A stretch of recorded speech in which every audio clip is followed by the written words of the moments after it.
All right, what's going on, guys? So today is going to be kind of episode 1 of rebuilding what you see back there, which is a 1987 Yamaha Warrior 350 ATV. So if you've been following along, I made one video about it before on my YouTube and a couple posts on Instagram about it, but it was my dad's back in the day. I'll throw a picture up right here so you can see kind of what it looked like back then. But as you can see, a lot has changed. There's parts everywhere, some new, some not. So let's dig in and kind of show you guys the rundown. So we're actually inside. In my previous video, I showed you the paint booth we built. We painted all these parts in here, kind of just figured it out, and it worked out well. So I kind of got a feel for myself painting and techniques and stuff like that, and kind of gave the paint booth a good tryout, and everything worked well. Laid down paint nice. There's only a couple times I had a little bit of a little redo, but as far as the four-wheeler goes, you can see I made a little bit of progress just today, but everything that belongs to it is now in this room. So the color I went with is a Nightfall Gray Metallic, which is the same color that's going to be on the 57. It's on the lift over there, if you guys have seen anything about that. So the idea is to kind of have a matching theme between the two. It'll have Who's Your Tires, just like on the 57. Same kind of color scheme, so that's the plan. Aside from the color, the new parts are the front A-arms, which are from Full Flight Racing. They're 4130 chromoly Heim joints, 2 inches wider. And then in the back here, we've got the swing arm from the same company that's 6 inches extended.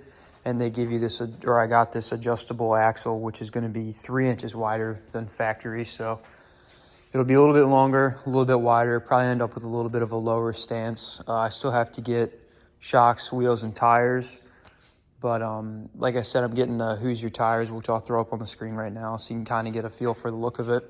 The other thing is I painted the plastics the same Nightfall Gray color. So this all used to be, the majority of it was white. I think this piece and this piece were blue. And the front piece had these black pieces that went, it was like a trim piece that went all the way around here. And then it extended down pretty far, like probably 6-8 inches. So I took those off and then cut the flange off that belonged to that. Painted it all Nightfall Gray Metallic. Left some black in here, so you should be able to see that in the sunlight.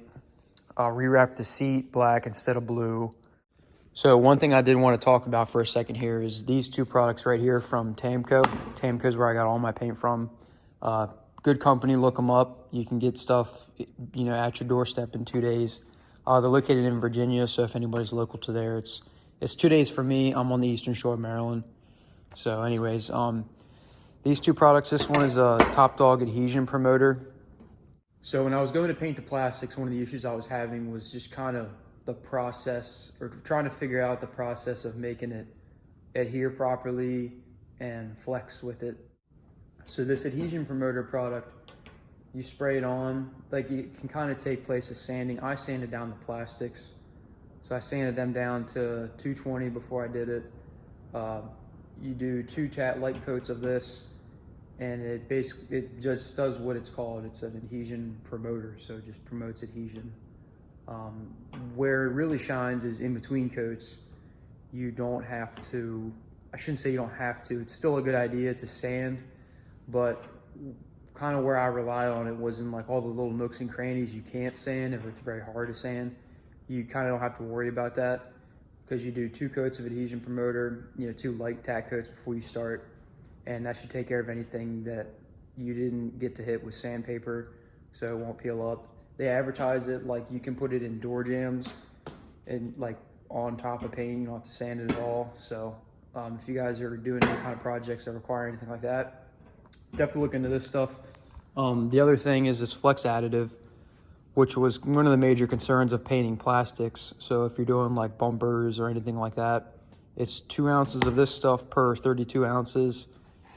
And it just maintains a flexible property in the paint, so you don't have to worry about it cracking and flaking off or anything like that. So those are 2 things that I discovered for myself, that if any of you can use that and that's helpful to you, great, because I know I spent a lot of time researching the process, and this is what I came up with. It's worked so far, and yeah, I'll give you an update in the future, you know, if it all falls off or what. So as far as other modifications to it, these pieces of tubing here are kind of the start to a bumper.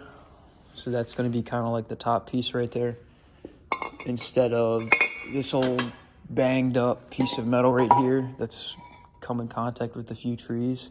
So this is going away. I'll be making a new bumper for it. I'll probably fabricate a new skid plate out of aluminum for the sprocket in the back. Instead of these big chrome outlined headlights here, they'll just be replaced with LED pods, so those will look a lot better. And then there's little stuff like this exhaust that I'm going to polish up and keep it, because there's nothing wrong with it. It just needs to be cleaned up. It sounds great. And there'll be a couple little accents, like this suspension link right here is all cleaned up, and I'm going to polish that, so that'll look nice. So I never mentioned this in any videos or posts or anything, but I did rebuild this engine a while ago. It was at least a year or two ago. So I had a few, it was like a transmission issue of it popping out, and I got it all taken care of, got it all put back together, repainted it just with like a normal black paint. So that's only 3 bolts, so I was able to get that in today. And got bearings and seals and bushings and hardware on order. So as soon as that stuff starts rolling in, I'll keep you guys updated. So I also have a bunch of pieces here that I painted just a single stage jet black, brake pedal, shifter, handlebars, bunch of stuff like that. Some of the stuff was all right, like this I just kind of wire wheeled up and cleaned up. So these front hubs will be factory, just gave them a good clean up. The wiring harness is pretty much just going right back in. There's nothing really wrong with it.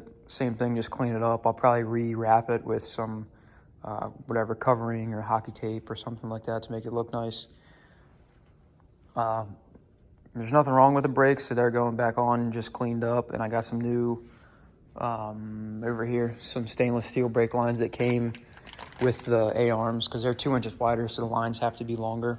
So yeah, guys, other than that, I just wanted to make an update video on rebuilding the four-wheeler and going back together with it. I know I made a video tearing it apart and stuff like that, and didn't really show any of the painting process or kind of the things I've done or ordered and whatnot.